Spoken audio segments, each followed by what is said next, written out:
Guys, welcome back to सोरिन vlogs. कैसे हैं आप सब लोग? आई होप आप सब लोग अच्छे होंगे। तो मैं भी ठीक हूँ, अब मच बेटर हूँ। सो गाइस, मेरे व्लॉग्स काफ़ी टाइम से नहीं आ रहे हैं। बहुत लास्ट व्लॉग मेरा हिमाचल का ही था और मेरे व्लॉग्स नहीं आ रहे हैं। बहुत टाइम हो चुका है। आज कितना तारीख हो चुकी है? मेरे ख्याल 3 तारीख हो चुकी है। और लास्ट मेरा फैब का ही व्लॉग है। और लास्ट वही अपलोड किया मैंने। उसके बाद कोई मैंने शूटिंग नहीं की, कोई कुछ नहीं किया। तो जिनको नहीं पता मैं बता दूं क्यों नहीं मैं व्लॉग शूट कर पा रही थी, क्यों, क्या रीज़न था, क्यों मेरे व्लॉग्स नहीं आ रहे थे। काफ़ी लोगों को पता होगा, काफ़ी को नहीं पता होगा, बट मैं बता दूं। जिनको नहीं पता मैं उन सबको बता दूं। तो गाइस, मेरी जो दादी हैं वो एक्सपायर हो गई थी, इस वजह से मेरे व्लॉग्स डिसकंटिन्यू हो रखे थे। तो अब गाइस, रेगुलर लाइफ में आने में थोड़ा सा टाइम लग ही जाता है। तो मैं रेगुलर रूटीन स्टार्ट हो चुका है मेरा।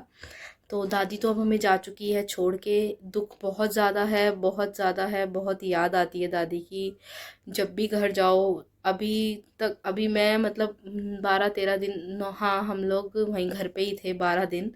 12-13 दिन मैं और बुआ घर पे ही थे, ताकि मम्मी का थोड़ा मन लगा रहे। बट अब मम्मी कैसे रहती है अकेले, वो मुझे पता है। मतलब सारा दिन मतलब जोशना क्लिनिक चली जाती है, Vanshu library, school, studies and all. दादाजी भी कभी आते हैं, कभी गुरुद्वारे, कभी कहीं कभी कहीं।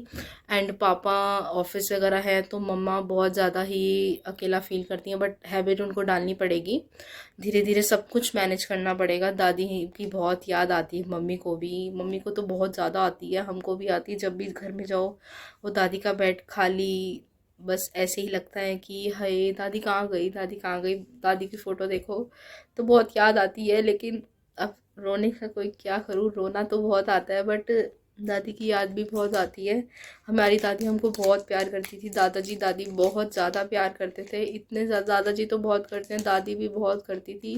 हमेशा हमारे लिए खड़ी थी, हमेशा। हमें कभी किसी चीज़ की कोई कमी नहीं होने दी। बहुत कुछ मतलब पापा के बहुत सपोर्ट पे थी।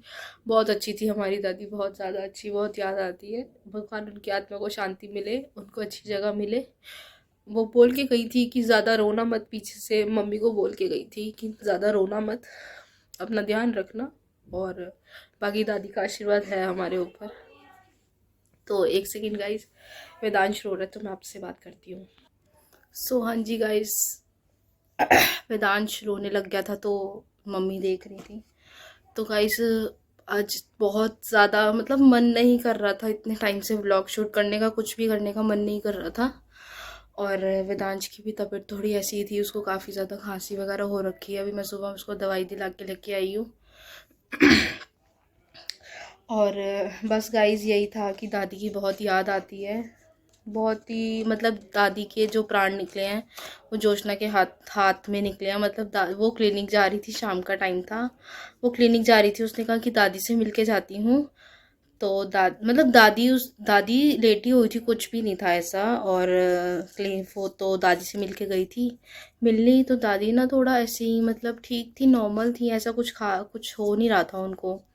तो दादी ने ना मतलब जोशना काफ़ी देर तक दादी के पास बैठी रही, 10-15 मिनट। देन उसके बाद क्या हुआ, दादी ने बहुत तेज़ सांस ली। देन वो सांस छोड़ी, फिर दोबारा बहुत तेज़ सांस ली ऐसे करके, फिर छोड़ी। मतलब जोशु की गोदी में ही थी, मतलब ऐसे ही जैसे सिर यहाँ रखा है। तो दादी ने तीसरी जो सांस आई ना दादी की, वो उसी टाइम दादी के प्राण निकल गए। और दादाजी और सब ने फिर और उस दिन हमारे ताऊजी आए थे, जुंदाड़ा वाले ताऊजी आए थे। और मतलब दादी उन्हीं का ही वेट कर रही थी शायद, कि मतलब उनके आते ही बस उनके साथ 12 घंटे दादी ने बिताए हैं। वो सुबह 5 बजे आए थे और शाम को 5:05 पे मेरी दादी के प्राण निकल चुके थे। और हमारी क्या हालत थी, क्या था, मतलब बहुत दुख होता है। और जो भी करा था दादी के पीछे से काफ़ी अच्छा करा है।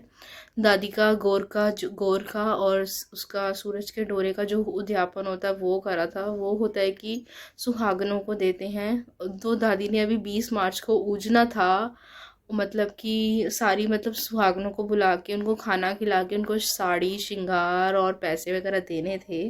वो दादी ने बोला था कि मैं ऊजूंगी इस बार। तो हमारी पूरी तैयारी थी, 20 मार्च को दादी ऊजती, बट उससे पहले दादी जा चुकी थी। तो फिर वो दादी की क्रिया वाले दिन वो सारा सामान हमने जो भी जिन जिन को देना था, दादी ने नाम बताया था कि इन इनको बुलाऊंगी। फिर जिसका दादी ने बोला था ना, हमने उन्हीं उन्हीं को दादी के वो उद्यापन का श्रृंगार और साड़ी उन्हीं को दी है, और बीजना भी देते हैं, वो सब दिया था। और क्या कहते हैं, दादी तो बहुत सोच के बैठी थी कि हाँ इस बार ऊजूंगी, चाहे मैं लेटे लेटे ही ऊजूं, मतलब देखूं, मैं देखूंगी, मैं अपने हाथ से करूंगी। बट शायद भगवान को जो मंजूर होता है, भगवान के आगे किसी की भी नहीं चलती, किसी की भी नहीं चलती। तो बस यही था। और जो दादी की हम क्रिया करी थी वो भी बहुत अच्छे से करी थी। तो दादाजी बोलते हैं कि दादी सुहागन थी, तो दादी का बिल्कुल शादी जैसा काम किया था। दादी को इतना सुंदर तैयार करा था, इतना सब कुछ अच्छे से किया था। सब कुछ मैं अपने हाथों से लेके आई थी, साड़ी पीला वीला सब कुछ दादी को तैयार करके हमने विदा किया था। और दादी बहुत अच्छी लग रही थी, मतलब दादी तैयार होती थी तो दादी वैसे भी बहुत अच्छी लगती थी। बहुत याद आती है दादी की, लेकिन कुछ नहीं कर सकते, दादी जा चुकी है हमको छोड़ के। लेकिन दादी, तेरा आशीर्वाद हमेशा हमारे साथ है, तो हमेशा हमारे साथ रही हो। रोना बहुत आता है, लेकिन रोने का शाम हो रही है, रोते नहीं है ऐसे। दादी तो अब दादी हमारे साथ है और हमें कुछ नहीं चाहिए। घर जाओ तो बस दादी की याद आती है, दादी का बेड खाली दिखता है। और आज दादाजी का बर्थडे भी है, और कल मम्मी का बर्थडे है, आज दादाजी का बर्थडे है। दादाजी का मतलब last year 57th anniversary celebrate की थी दादाजी और दादी की हमने, वेदांश के साथ केक कट किया था उन्होंने। लास्ट एनिवर्सरी थी मतलब वो दादी की। दादाजी को भी बहुत याद आती है, वो भी बोलते हैं ऐसे कहती थी दादी, ऐसे कहती थी। तो कोई नहीं, अब दादी को भगवान आत्मा को शांति दे दादी की।